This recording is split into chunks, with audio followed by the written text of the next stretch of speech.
나와 힘을 같이하여 나를 위하여 하나님께 빌어 나로 유대에서 순종하지 아니하는 자들로부터 건짐을 받게 하고 또 예루살렘에 대하여 내가 섬기는 일을 성도들이 받을 만하게 하고 나로 하나님의 뜻을 따라 기쁨으로 너희에게 나아가 너희와 함께 편히 쉬게 하라.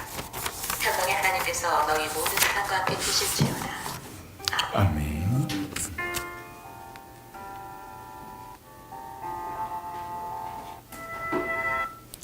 네, 오늘 하나님의 말씀은 이사야서 25장 1절에서 12절 말씀인데요. 24장까지는 이제 하나님께서 열방을 심판하신 것들에 대해서 예언을 하셨고, 25장에서는 이제 새 시대를 예견을 하고 있습니다. 새 시대를. 먼저 1절에서 5절 말씀은 하나님이 이루신 일에 대한 감사와 찬양이 나오죠. 1절 보면 여호와여 주는 나의 하나님이시라 내가 주를 높이고 주의 이름을 찬송하리로다 하오리니 주를 높이고 찬송이 나오죠. 왜냐하면 주는 기사를 옛적에 정하신 뜻대로 성실함과 진실함으로 행하셨음이나 기사를 행했다는 이 기사가 하나님 그 열방에 대해서는 심판했지만 하나님의 백성들을 구원한 그 사건을 말합니다. 기사 옛적에 정하신 뜻대로라는 것은 이 베푸신 구원이 하나님의 계획에 따라서 하나님의 뜻에 따라서 이루어지셨고 성실함과 진실함으로 행하셨다라는 것은 성실했다라는 것은 신실하고도 그리고 거짓이 없는 진실함으로, 그래서 이 말씀은 하나님의 거룩한 속성을 잘 드러내는 말씀입니다. 그러니까 이렇게 행하신 심판과 구원을 행하신 그 하나님을 내가 찬송하겠습니다, 이런 말입니다. 2절과 3절은 이제 심판에 대한 이야기입니다. 심판에 대한, 자, 주께서 성읍, 동그라미 성읍, 또 견고한 성, 외인의 궁성, 외인이라는 것은 이방을 말하죠. 이방인의 성을 이제 영원히 건설되지 못하게 된 심판하셨다라는 것입니다. 3절에 보니까 강한 민족, 포악한 나라 나오죠. 동그라미 치시고 다윗의 열방을 말합니다. 이스라엘을 핍박했던 아수르, 두로와 시돈, 애굽, 바벨론과 같은 그 나라들. 이제 이 나라들이 하나님의 심판을 경험하면서 하나님이 얼마나 두려우신 분이신가 하면서 그들의 마음을 돌이켜 하나님을, 거기 3절에 보니까 주를 영화롭게 하고 주를 경외하리라. 이제 이들이 하나님의 백성이 되어서 하나님께 예배드리는 자로 변화되었다라는 것입니다. 그래서 이 이사야에서는 하나님의 백성들이 새롭게 변화될 뿐만 아니라 시온의 산에서 하나님께 예배를 드릴 뿐만 아니라 열방들이 돌아와서 하나님께 예배드리는 장면을 그려주고 있는 것이죠. 4절에 보니까 이 하나님께서는 빈궁한 자, 동그라미 치시고 또 가난한 자, 동그라미 치시고 빈궁한 자의 요새, 환난당한 자의 가난한 자의 요새이며 피난처가 되고 그늘이 되셨다. 이들을 보호하시고 이들을 하나님께서 지켜주셨다라는 것입니다. 5절에 보니까 이방인의 소란 또 나오죠. 포악한 자의 노래, 이 다 열방의 압제자들을 말하는 것입니다. 이들을 하나님께서 꺾으시고 이제 이들을 겸손하게 만들어 주셨다라는 것입니다. 자, 1절에서 5절에는 이렇게 하나님께서 구원과 심판을 동시에 행하셨으면서 이제 6절에서부터 8절의 말씀은 바로 시온산 잔치, 어린 양 혼인 잔치를 말씀하고 있습니다. 이 구원의 공동체가 누릴 영원한 복에 대해서 말씀하고 있는데요. 만군의 여호와께서 이 산이라는 것은 시온산을 말합니다.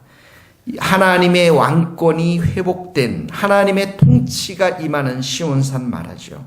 만민을 위하여 동그라미, 이 만민이 아까 말씀드렸듯이 이 시온산에는 어린 양의 혼인잔치가 벌어지는 마지막 날에는 이스라엘뿐만 아니라 열방이 함께 모여 잔치를 벌입니다. 기름진 것과 포도주로, 오래전에 포도주 연회를 베푸시, 연회, 이 잔치를 베푼다라는 것입니다. 이것이 바로 시온산의 잔치입니다. 어린 양 혼인 잔치죠. 기름진 것이라는 것은 최고의 음식을 말하고요. 포도주, 가장 오래된 저장된 포도주라는 최고의 포도주를 가지고 하나님이 임재하시고 하나님의 통치가 이 땅 가운데, 시온산 가운데 이루어진 것을 감사하면서 찬양하면서 시온산의 잔치를 모든 민족이 벌이는 것을 말하고 있습니다. 7절에 보면 또 모든 민족이 나오죠. 동그라미를 치시고 모든 민족. 가리개가 나옵니다. 얼굴을 가린 가리개, 덮개, 열방의 덮개. 이 덮개 가리개는 슬픔과 수치를 상징하는 것이죠. 부끄러운 일을 상징하는 것이죠. 이 모든 것들을 다 제거하여 주시고, 이 가리개와 덮개가 왜 덮어져 있었습니까? 죄 때문에, 죄로 인해서 슬퍼하고 수치를 당했던, 부끄러움을 당했던 모든 것들을 다 제거하여 주시고, 8절에 보면 사망을 영원히 멸하실 것이라. 사망을 영원히 멸한다. 이 멸하실 것이다라는 것은 집어삼켰다라는 것이죠. 무엇이 집어삼켰습니까? 영원한 생명. 영원한 생명이 이제 사망을 집어삼켜 버렸습니다. 그러니까 영원히 살 수밖에 없고, 8절 보니까 눈물을 씻기시고 수치를 온 땅에서 제거할 것임을 말하고 있습니다. 고린도전서 15장 51절에 나와 있죠. 마지막 날에 나팔이 불면 죽은 자들이 썩지 아니할 것으로 다시 살고 영원히 산다라는 것이죠. 하나님께서 그렇게 변화시켜 주시겠다라는 것입니다. 9절에 보니까 우리 하나님이시라, 그가 우리의 하나님이, 우리라는 누굽니까? 이스라엘과 이방인 모두를 말하는 것이죠. 우리가 그를 기다렸으니 우리를 구원하시리로다. 여호와시리라. 우리가 그를 기다렸으니 우리는 그의 구원을 기뻐하며 즐거워하리라. 자, 기다렸다는 말이 두 번씩이나 나오죠. 기다렸으니 두 번씩이나 나왔습니다. 계속해서 계속해서 참을성 있게 기다렸다라는 것입니다. 이 구원이 하나님으로부터 온다는 그 확신을 가지고 계속해서 주의 백성들이 기다리며 기뻐하며 즐거워했다라는 것입니다. 야고보서 5장 7절에도 보면 그러므로 형제들아 주의 강림하기까지 길이 참으라, 이렇게 나왔죠. 길이 참으라. 자, 6절에서부터 9절의 말씀, 이 말씀은 바로 구원이 완성되었을 때, 예수님이 다시 이 땅 가운데 오셨을 때 천국의 잔치가 벌어졌음을 묘사하고 있습니다. 구원의 공동체의 모습을 보여주고 있는 것입니다. 누가복음 13장 29절에 보면 사람들이 동서남북으로부터 와서 하나님 나라 잔치에 참석하리니, 자, 시온산이 회복되는 것 구약의 모습이었지만 이것이 신약에 와서는 예수님이 이 땅 가운데 오셔서 이 땅 가운데서 벌어질 하나님의 백성에 대한 잔치를 이곳에서 보여주고 있는 것입니다. 10절서부터 12절 말씀은 교만한 자들에 대한 심판이 나옵니다. 대표적으로 10절에 보면 모압이 나옵니다. 여호와의 손이 나오고 모압이 나옵니다. 모압을 밟힐 것이요. 그게 나오죠. 밟힐 것이요. 10절. 11절에 보니까 그의 손을 펼 것이나 여호와께서 그의 교만으로 인하여 누르실 것이요. 교만을 누르신다라고 하죠. 12절에 보면 내리시되 요새 성벽을 내리시되 진토에 미치게 하리라. 철저한 심판을 말합니다. 이 모압과 같은 나라를 하나님께서 심판하실 것이다. 모압의 특징이 뭡니까? 11절 교만이라는 것이죠. 하나님께서는 교만한 자를 대적하시고 겸손한 자에게 은혜를 베풀어 주신다라고 성경은 말씀하고 있습니다. 이 말씀을 어떻게 적용할까요? 6절에서 9절 말씀을 오늘 적용해 보면 첫 번째로 적용할 것이 뭐냐면 우리에게 천국의 잔치가, 풍성한 잔치가 예비되어져 있다라는 것입니다. 예수님이 다시 오시는 날 우리 안에 모든 슬픔들을 다 제거하시고 사망을 제거하시고 우리 안에 구원의 기쁨과 감격으로 예수 그리스도의 어린 양의 혼인잔치가 우리들 가운데 이렇게 펼쳐지게 된다라는 것입니다. 그러므로 우리는 이 하나님의 심판의 양면성을 이해해야 됩니다. 죄인들, 악인들에게는 하나님이 심판하지만 우리 백성들에게는 구원의 날임을, 어린 양의 잔치가 벌어지는 그러한 날임을 생각하면서 이 땅에서의 고난들, 이 땅에서의 슬픔들, 이 땅에서의 어려움들을 우리가 이겨내며 믿음으로 이겨내며 그 날이 올 것을 우리가 믿음을 가지고 기다리며 기뻐함으로 기다려야 될 줄로 믿습니다. 이것이 바로 우리 신약을 살아가는 성도들 모두에게 적용되는 하나님의 말씀입니다. 두 번째는 뭐냐면 6절에서부터 9절의 말씀, 잔치가 벌어지는 이 모습이 교회의 모습이라는 것입니다. 구원받은 백성들은 이 교회 안에 이방인들과 이스라엘 모든 백성들이 함께 이곳에 와서 잔치를 벌이는데, 이 잔치가 무엇입니까? 영의 양식을 먹는 잔치겠죠.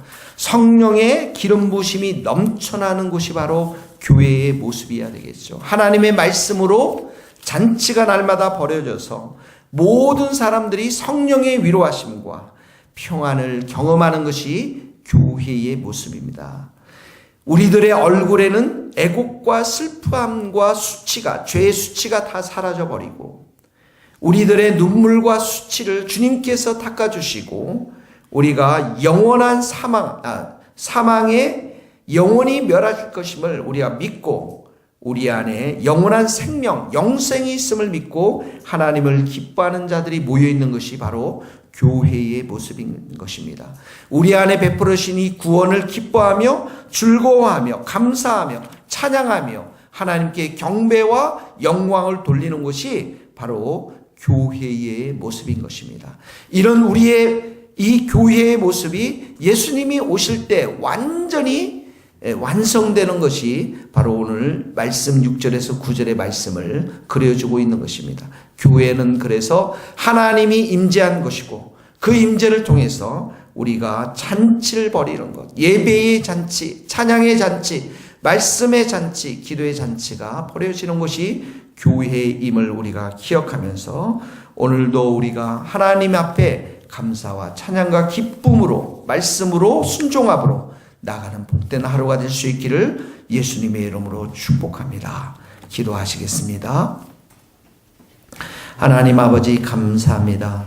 우리에게 눈물을 닦아주시고 우리의 수치와 죄의 수치와 부끄러운 덮개들을 가리개를 다 제거하여 주시니 감사합니다. 주님의 보혈로 덮어주시고 오늘도 성령의 기름 부으심을 허락하여 주셔서 우리와 예수 그리스도 안에서 기쁨과 감사함으로 예수님의 재림을 기다리는 귀하고 복된 성도들 교회가 될 수 있도록 은혜 베풀어 주시옵소서.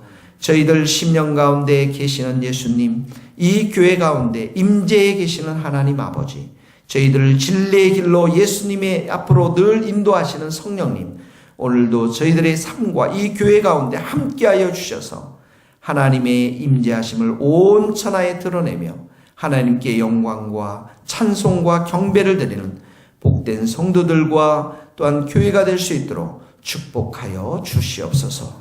예수님의 이름으로 기도하오며 지금은 우리 주 예수 그리스도의 은혜와 하나님의 크신 사랑과 성령님의 교통하심이 우리 모든 성도들, 선교사님들 삶과 사역 위에 이제로부터 영원토록 함께 하시기를 간절히 축원하옵나이다. 아멘.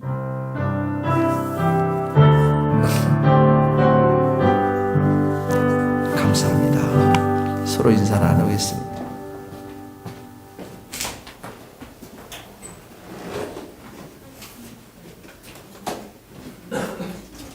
네.